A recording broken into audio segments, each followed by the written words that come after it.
कहानी है अफगानिस्तान से आए आक्रांता मोहम्मद बिन बख्तियार खिलजी, असम के वीर राजा पृथु उर्फ बर्थू और धर्मनिरपेक्ष भारत में पनपने वाली स्टॉकहोम सिंड्रोम की।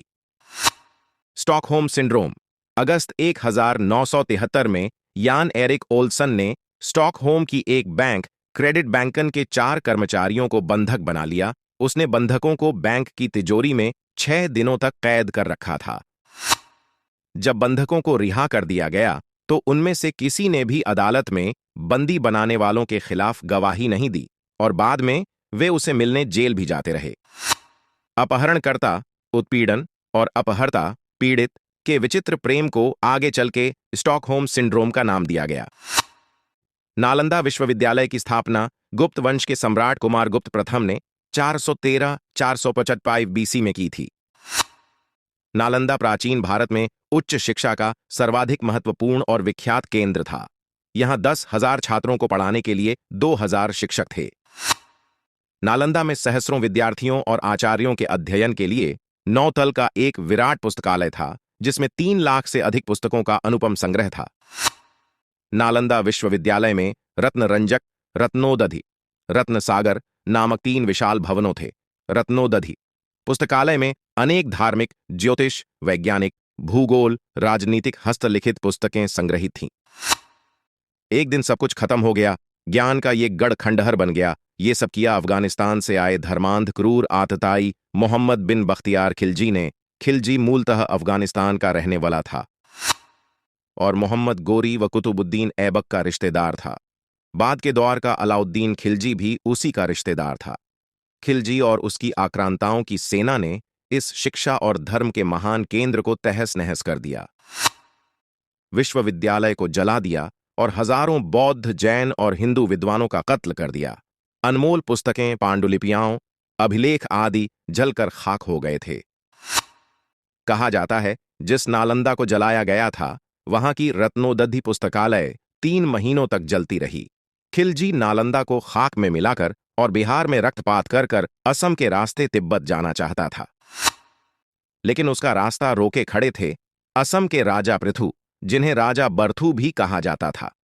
बख्तियार खिलजी, तू ज्ञान के मंदिर नालंदा को जलाकर कामरूप असम की धरती पर आया है। अगर तू और तेरा एक भी सिपाही ब्रह्मपुत्र को पार कर सका तो मां चंडी कामातेश्वरी की सौगंध, मैं जीते जी अग्नि समाधि ले लूंगा। राजा पृथु 27 मार्च 1206 को असम गुवाहाटी के पास दोनों के बीच घमासान युद्ध हुआ। युद्ध जो मानव अस्मिता के इतिहास में स्वर्णाक्षरों में अंकित है। राजा पृथु व उनके आदिवासी योद्धाओं ने जहर बुझे तीरों, खुकरी, बर्छी और छोटी लेकिन घातक तलवारों से खिलजी की सेना को बुरी तरह से काटा।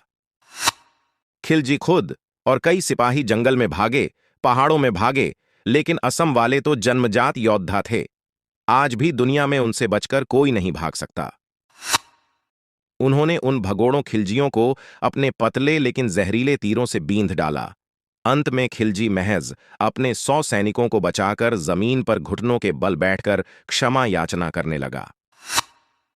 राजा पृथु ने तब उसके सैनिकों को अपने पास बंदी बना लिया और खिलजी को अकेले को जिंदा छोड़ दिया।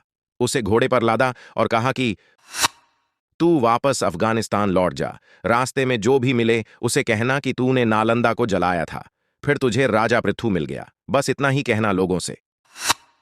खिलजी रास्ते भर इतना बेइज्जत हुआ कि जब वो वापस अपने ठिकाने पहुंचा तो उसकी दास्तां सुनकर उसके ही भतीजे अली मर्दान ने उसका सर काट दिया।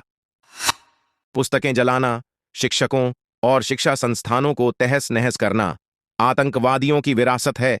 ये जिहादी विरासत आज भी कायम है। आईसिस जैसे आतंकवादी संगठन आज भी ऐसा करते हैं। जिस आक्रांता ने हमारे शिक्षा के केंद्र को खंडहर में तब्दील कर दिया, हमने उसके साथ क्या किया? हमने दिया उसे अनमोल उपहार। आज बिहार में बख्तियार खिलजी के नाम पे पूरा शहर बसा है, जिसे हम बख्तियारपुर के नाम से जानते हैं। बात हैरान करने वाली है, लेकिन 100% सत्य है। सोचो, जिन यहूदियों को हिटलर ने मौत के घाट उतार दिया, वही यहूदी अगर हिटलर का गुणगान करने लगे तो कितना अजीब लगेगा। इजराइल देश में आपको हिटलर और उसकी नाजी पार्टी का महिमा मंडन करते एक भी स्मारक या स्तंभ नहीं मिलेगा। लेकिन बात जब हमारे भारत देश की आती है तो विषय थोड़ा पेचीदा हो जाता है।